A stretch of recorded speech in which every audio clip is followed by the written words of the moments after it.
queridos irmãos, acompanhe aí. Ao anjo da igreja em Éfeso, escreve: assim declara aquele que tem as 7 estrelas na mão direita e anda no meio dos 7 candelabros de ouro.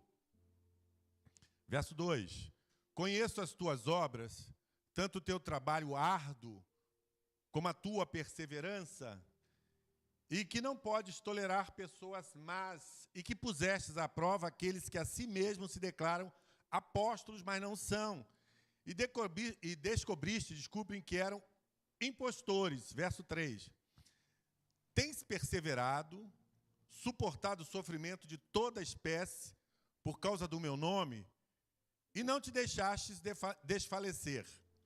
4: entretanto, tenho contra ti o fato que abandonastes o primeiro amor. Então, olha só, queria que os irmãos gravassem isso. Tenho contra ti que abandonastes o primeiro amor. A reclamação de Deus com relação a esta igreja de Éfeso é que eles abandonaram o primeiro amor. Olha só, continua, 5. Recorda-te, pois, de onde caístes, e arrepende-te, e volta à prática das primeiras obras. Arrepende-te e volta à prática das primeiras obras. Porquanto, se não te arrependeres, em breve virei contra ti e tirarei o teu candelabro do seu lugar. Verso 6. Olha só, tens, contudo, a teu favor, que odeia as práticas dos nicolaítas, os quais eu também odeio. Então, a maior reclamação aqui é o verso 4, amém? E é essa nossa temática aqui. Senhor, nós queremos te glorificar e pedir que tu enchas o nosso coração com a tua boa palavra mais uma vez. E, Senhor Deus, faça a tua obra em nome de Jesus. Amém. Glória a Deus. Podemos assentar, amados. Aleluias. Os irmãos que não estão envolvidos em trabalho, eu gostaria que estivesse prestando atenção, tá? Porque eu creio que Deus tem algo a fazer e vai fazer conosco, tá bom? Queridos, essa igreja, para a gente, a mensagem, ela não é temática, tá bom? Ela é expositiva. Eu vou usar esse texto aqui de Apocalipse. Mas eu vou falar sobre essa questão da religiosidade que é nociva. Os irmãos sempre me ouviram falar aqui que se fosse para ser um bom religioso, eu não seria. Eu, pastor Carlão, o apóstolo Célio, a gente prega isso há muito tempo. Religião pode ser coisa boa, ensinar boas maneiras, ensinar a pessoa até a se vestir, a se portar bem, mas religião não leva ninguém para a presença de Deus. Religião não salva ninguém. E o nosso objetivo maior, irmãos, é encontrar aqui, enquanto nós estamos vivendo, a salvação, que é a redenção das nossas almas. Porque o nosso corpo, como nós nascemos, a Bíblia chega a dizer o seguinte, que a gente veio do pó, a gente foi formado do pó da terra. E a Bíblia diz assim, esse corpo aqui, ao pó vai voltar. Amém? Mas nós podemos ter a nossa alma, ou você, a nossa alma é o resultado de tudo que nós somos. É a nossa inteligência, as nossas emoções, o nosso coração, posso dizer também. Isso, na realidade, é o teu ser. E essa alma, ela precisa estar com Deus. Precisa estar em comunhão com o Senhor. Porque a Bíblia diz o seguinte, que nós, assim como as corças anseiam pelas correntes das águas, elas têm desejo de buscar os ribeiros. A Bíblia diz assim, que a minha alma, ou seja, você, o teu ser, a Bíblia diz assim, tem sede de Deus. Então, todo ser humano, ele só vai estar completo se ele estiver com Deus. Tá bom? E, querido, Deus quer te abençoar neste propósito. Mas eu fiz essa introdução e vou ainda complementar para mostrar aqui, escutem só, a reclamação de Deus em relação a esta igreja. Aqui é uma igreja que eu já falei para os irmãos, é a igreja de Éfeso. Né? É a carta à igreja de Éfeso, que está no capítulo 2. São 7 cartas escritas, igrejas da Ásia Menor, que foram escritas naquele tempo, lá no começo da era cristã, no século I, até o século II, se eu não me engano. Posso estar enganado com relação à data. O pastor Carlão está me confirmando ali, século II. Então, o que acontece, queridos? Essa igreja, esse local, era uma cidade portuária grande, efervescente, uma cidade, eu posso dizer assim, cosmopolita, ou seja, tinha tudo, uma grande cidade, tinha um templo, que é da deusa Artemis, que é a deusa Artemis do grego, Diana dos Efésios, que é como os romanos a conheciam. O templo dessa deusa, lá naqueles dias, queridos, salvo engano, o pastor me corrige aí também, era uma das 7 maravilhas da antiguidade. Então era um templo suntuoso, grandioso. Então era uma cidade que tinha um porto, a economia desenvolvida, uma grande cidade, e tinha também a sua idolatria, os seus problemas. Sua idolatria, quando eu digo assim, queridos, porque eles cultuavam um Deus que não era o Deus verdadeiro. Amém? A Diana dos Efésios, conhecida em Roma, era uma deusa da fertilidade. Então, os irmãos sabem que no passado, vocês estudaram isso na história, ali, cada situação, o homem criava um simbolismo que era um Deus. Tá bom? Então, a fertilidade, e várias outras coisas que tem uns que até nem convém citar aqui, mas criava-se um Deus, não é, para essa situação. Hoje em dia, queridos, não mudou muito. E as várias religiões que existem no mundo, criou-se até um sincretismo que eu achei interessante. Um sincretismo religioso que eu descobri agora, nessa viagem.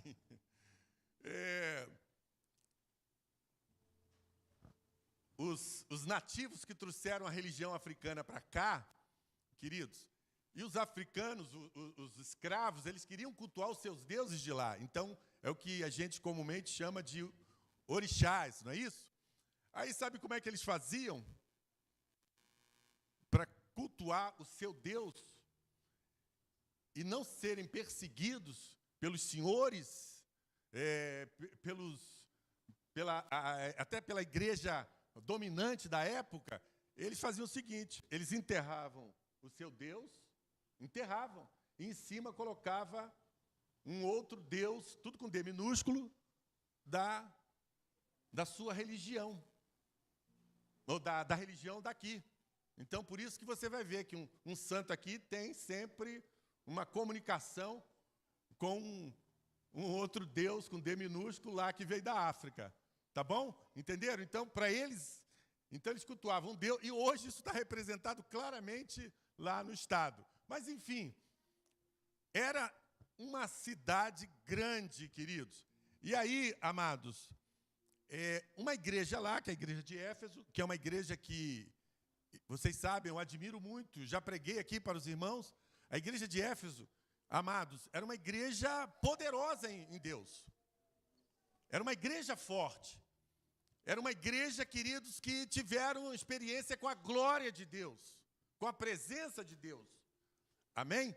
E o que a gente prega, o que a gente anuncia é isso, que nós precisamos não viver uma religião, mas ter uma experiência com o Deus vivo, hoje. Ter uma experiência com aquele Deus que fala, que é capaz de responder às nossas orações, que a gente pode passar aqui algumas experiências para os queridos entenderem. Então, Deus é vivo e, acima de tudo, poderoso. E essa igreja que nasceu lá na segunda viagem missionária do apóstolo Paulo, o maior escritor da Bíblia, um dos maiores, né? Aliás, o maior. Então, ele, na segunda viagem missionária, pregou o evangelho lá e aquela igreja foi estabelecida no ano 60 e poucos, ou 64 da nossa era, se eu não me engano. Tá bom? Então, queridos, o que acontece? Essa igreja influente, num local grande também, evidentemente, começou a acontecer algumas situações. E foi escrita uma carta para ela chamando a atenção. Eu não vou entrar no caráter profético dessa carta. Eu só estou hoje mais falando no caráter apostólico mesmo, do que eles escreveram. Porque, profeticamente, essa igreja ecoa até hoje. Ela tem lições, é verdade, para a gente até hoje. E ela tem uma representação nos dias de hoje que nós temos que ter atenção. Mas a ideia não é cuidar disso, mas talvez só de um ponto específico. Até porque o nosso tempo aqui é curto. Mas o que acontece, queridos? Eles começaram a enfrentar algumas dificuldades. Então, essa cidade grande, como eu falei, tinha essa deusa, os cristãos viviam numa sociedade profundamente enraizada na idolatria. E práticas que a gente chama de pagãs, não é? E claro que isso sempre cria problema no meio da igreja quando a gente para de queimar, como pregou bem aqui o apóstolo Célio. Nós, na verdade, irmãos, fomos chamados para vivermos em comunhão com o Senhor, vivermos a presença de Deus. Nós fomos chamados, a igreja, todos aqueles que são convertidos em Cristo Jesus, vou repetir, não é para viver uma religião. Se fosse assim, era fácil. Mas religião tem uma hora que a gente enjoa, não quer mais. Parei de usar, saia até aqui, né? Parei de usar o coque, agora isso é religião. Mas eu estou falando do coque, irmãos, mas vou voltar a elogiar o coque já, os irmãos vão entender. Mas eu só estou dizendo como postura, como costumes. Amém? E aí, quando nós não estamos vivendo nesse nível de queimar para Deus continuamente, nós até temos um louvor que os irmãos cantam, a igreja canta, que a gente tem que queimar. Queimar aquilo que não presta, queimar até os nossos carros, nossos cavalos, nós já queimamos, tudo. Porque a gente tem que viver para Deus. E é isso que o crente hoje, eu e você, precisamos entender. Deus nos chamou para vivermos com Ele. Amém, queridos?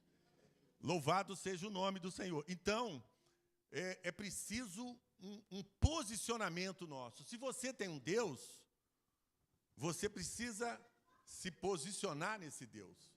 Então, a primeira coisa que eu quero colocar é isso. A gente precisa se posicionar. Amém? O posicionamento é importante. Enquanto a gente não se posiciona diante do Evangelho, se para mim é uma realidade ou uma mentira, né? Porque a igreja, queridos, lá, Deus não gosta de igreja morna. Ele prefere o quente ou o frio. Por quê? Como os irmãos já sabem, o morno, por que Deus diz que vai vomitar o morno? Porque o morno é aquele que foi quente, começou na glória de Deus, mas hoje é morno, esfriou. Então os irmãos entenderam? Deus nos chamou para viver lá em cima, num patamar alto, elevado. Isso é importante, senão você não resiste. Os apelos, as tentações, você vai sucumbir, vai cair. Porque o diabo, irmãos, a igreja de Éfeso, como eu falei antes, ela é uma igreja que tinha tudo. Ali você vai aprender até sobre batalha espiritual. Quem que não conhece o capítulo 6 do livro de Éfeso? Onde Deus fala que as nossas lutas não é contra carne, não é contra sangue, mas contra os principados e potestades que habitam as regiões celestes. Então, queridos, nós temos que viver lá em cima, porque o diabo ele não brinca. E o diabo é uma realidade. O diabo é uma realidade.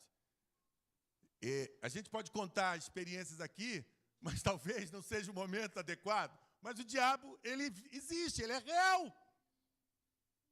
E se você não está lá em cima, ele vai conseguir sempre te arrastar para onde ele quer. E você não veio, não nasceu, e não está aqui para viver o que você quer, o que o diabo quer, mas para viver o que Deus tem para você. Porque Deus tem um propósito. Amém?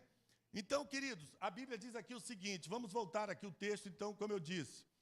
Está aqui o Senhor disse assim, conheço as tuas obras, o teu labor, a tua perseverança, e que não pode suportar os homens maus, que pusestes à prova e que a si mesmos se declaram apóstolos, e não são, e se achastes mentirosos. Ele estava dizendo o seguinte, igreja de Éfeso, eu conheço as tuas obras. Eu sei quem você é. Eu sei que você não gosta dos homens maus, porque tem gente, queridos, que são obreiros da iniquidade. São homens que foram dominados já, e eu vou dizer uma coisa para vocês, olhem para mim aqui. O diabo, ele quer tomar conta, irmãos, a gente pensa que é do corpo, né? O corpo, o outro crente vai lá e expulsa. Mas quando ele dominar a tua mente, escuta o que eu vou falar agora, acabou. Quantas pessoas você vendo fazendo loucura aí, no mundo hoje? O objetivo dele, a batalha é aqui, ó, é na mente. Você não pode ter uma mente fraca. Porque se ele dominar, entendeu? E a questão é essa.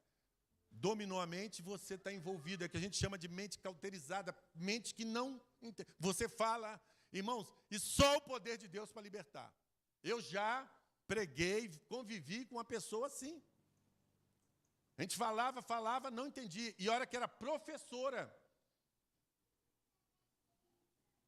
e não entendia coisas simples do Evangelho que a gente anuncia. Mas preferia, a mente estava tão em viver coisas complicadas. Mas isso é um detalhe. Então vejam só, conheço as tuas obras, é o que eu quero dizer aqui para os irmãos. O que mais diz aqui? Ó, que não suporta os homens, pusestes à prova. Tens perseverança, suportastes provas por causa do meu nome, e não te deixastes esmorecer. Amém? Então, veja só, suportou provas, perseguição romana contra os crentes, e não esmorecestes. Irmãos, sabe o que é isso? Os romanos, na época da perseguição, que começou lá para 64, não é isso? Por aí, 67, talvez até menos. O que acontecia? Eles iam atrás dos cristãos, irmãos, para colocar nas arenas. Os romanos faziam isso. Para lutarem contra leões. E a Bíblia está dizendo aqui, vocês suportaram isso. É claro, irmãos, que tem gente que rejeita, é normal. Tem gente que não persevera. Mas os que perseveraram, a história conta. Depois os irmãos podem procurar a literatura dessa época, vão entender. Literatura dessa época não, moderna, que contam histórias dessa época. Amém? Vocês vão entender. Daquela época tem um escritor famoso, né, que é o Flávio Joséfo. E, queridos, vocês vão entender o que é essa questão aqui. Mas a Bíblia, e é essa a nossa questão.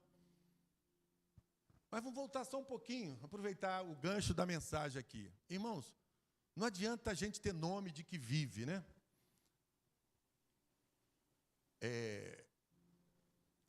Fomos provados, alguns foram até aprovados, vivemos como os crentes, estamos na igreja todos os dias, não é? E olha só, escutem para mim, olha para mim também.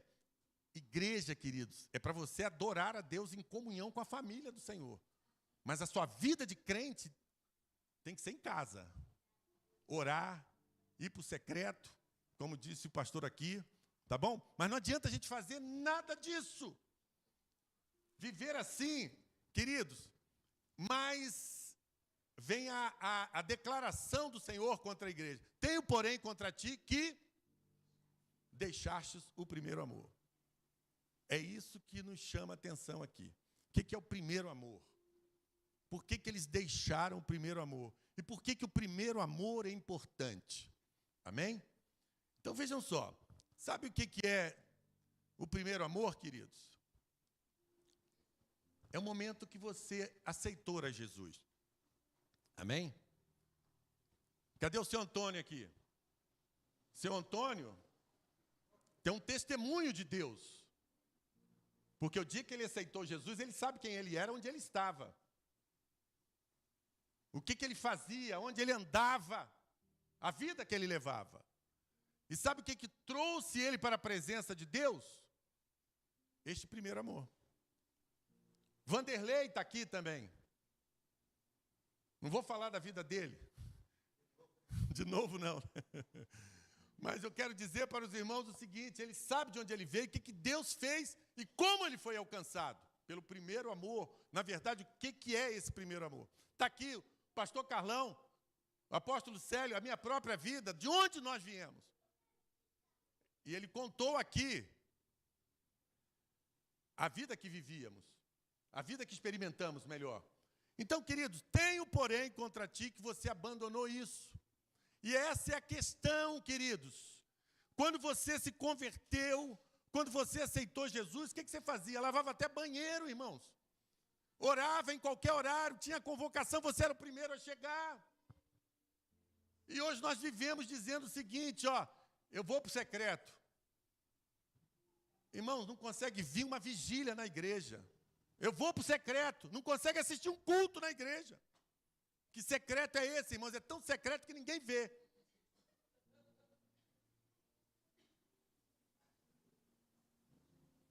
Hein?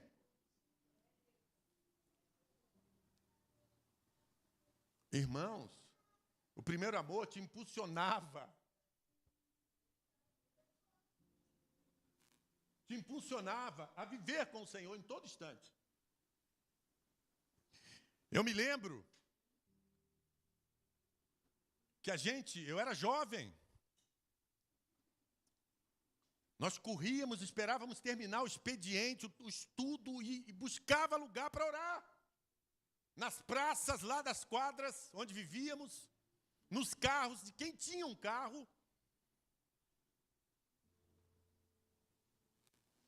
E a gente estava lá. Esse é o primeiro amor, faz isso. E é isso que Deus quer. Eu me lembro, queridos, até com saudade, né, das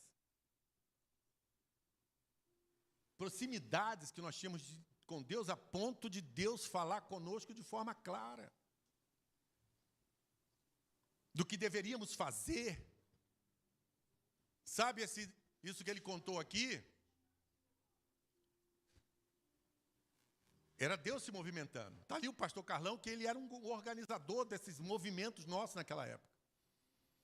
Era uma pessoa que estava sempre procurando, vamos fazer isso, vamos organizar um seminário. Não tinha pastor, queridos. Sabe como é que a gente fomos batizados com o Espírito Santo? Sem saber que existia, porque a gente não conhecia a Bíblia direito, não tinha alguém para orientar a gente. Aí as pessoas foram cheias do Espírito Santo, começaram a falar em língua estranha. Eu só sei o seguinte, ó, um dia a gente chegou, a Bíblia estava aberta, está aqui, ó, tem o batismo com o Espírito Santo, tem essa segunda bênção de Deus. Irmãos, tudo pela palavra de Deus. Então isso aqui impele, é a operação do Espírito Santo. Isso é um Deus vivo que fala.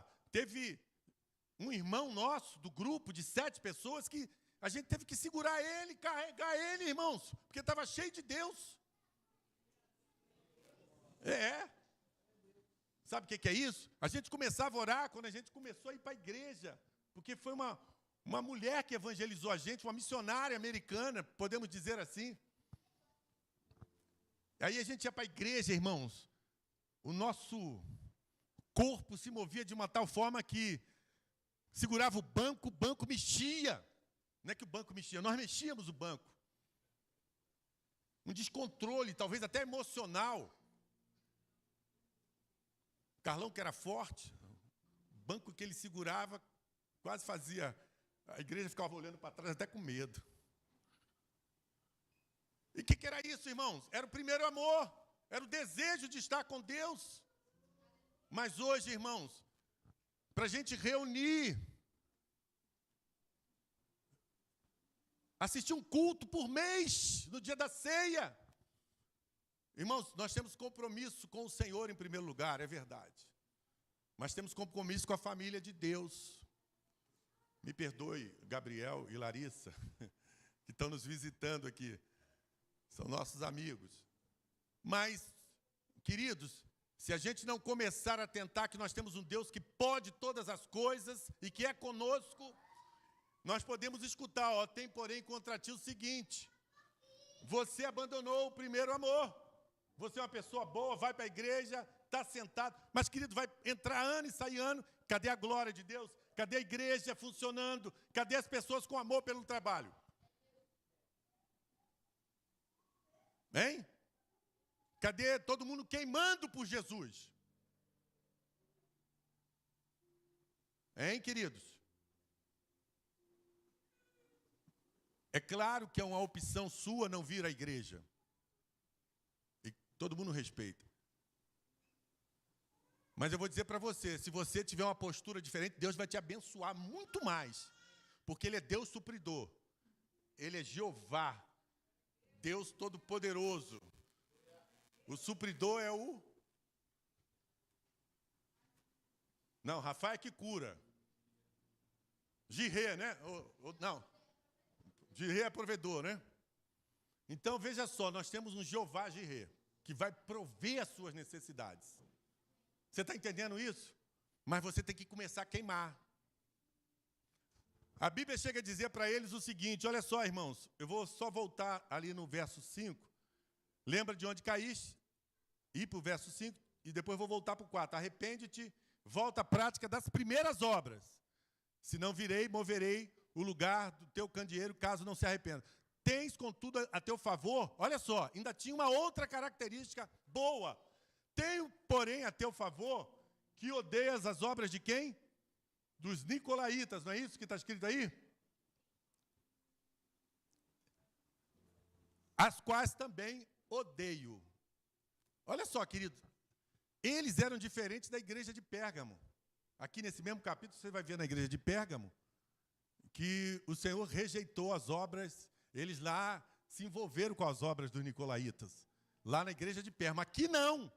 Deus falou assim, ó, eu, porém, vejo, isso é um handicap a seu favor, você odeia as obras dos nicolaítas. Quem eram os nicolaítas? Irmãos, os nicolaítas, vejam só, a história conta o seguinte, alguns dizem que seria aquele diácono lá de Atos 6, mas isso não se confirma porque não tem como ligar um diácono que foi chamado pelo Senhor viver as obras do nicolaítas, que eu vou falar já já o que era, né? Mas dizem que talvez, e é o mais provável, é que era alguém, um obreiro da iniquidade com o nome de Nicolau, que veio essa doutrina. Muito provável, porque era assim que se tinha no passado, né? Quando se tinha um expoente de determinada coisa, até hoje é assim, aquela corrente tem o nome dele. Então, o que os nicolaítas faziam, irmãos? Eles eram homens pervertidos sexualmente. Homens e mulheres. A imoralidade já, não só a idolatria, mas a imoralidade lá. Mas aquela igreja, até isso resistia. O que me chama a atenção, irmãos, até isso resistia. Mas, queridos, a reprovação é essa. O primeiro amor você está abandonando. Aí, queridos, como é que a gente fazia? E eu gosto de dar nosso exemplo. A gente vivia para orar. Vivia para buscar o Senhor. Quando é que a gente se encontrava? Quando é que a gente se encontrava? Nos horários. Eram pessoas improváveis, nos horários mais inusitados. Mas éramos improváveis. Cabeludo, calça rasgada. Naquela época, o cabelo grande, irmãos, era grande e aqueles black power feio. Entendeu? Sapato que não tinha tamanho de altura. E aí, eu quero dizer para os irmãos o seguinte. A gente fala, vivemos uma igreja hoje que a gente fala de oração. Até, muitas vezes, criticamos aquelas irmãs que usam aquelas roupas, como eu já critiquei aqui hoje, uso coque. Mas, irmãos, sabe onde elas estavam? Na oração das madrugadas. Sabe onde elas estavam, irmãos? Buscando a Deus, vivendo para servir ao Senhor. A gente fala, mas eram pessoas consagradas, usavam a roupa daquele jeito porque se consagraram a Deus. E quem sou eu para... Hein? Eu oro desse jeito? Jejuo desse jeito? E eu vou dizer para os irmãos aqui, hein? Quem começar a jejuar vai alcançar um nível de autoridade maior em Deus. Sabe por que o pastor fala aqui que vai orar pelo enfermo, ele vai ser curado? Porque tem autoridade para isso. Entenderam? Larissa e Gabriel não precisam ouvir isso não, tá? Mas começa a jejuar aí para você ver onde você vai atingir. O que Deus vai fazer com você? Começa, irmãos, a orar. Como as mulheres lá do coque. Hein? E elas não precisavam ir para o secreto, não, né? Fazia como Ana, ia para o templo lá.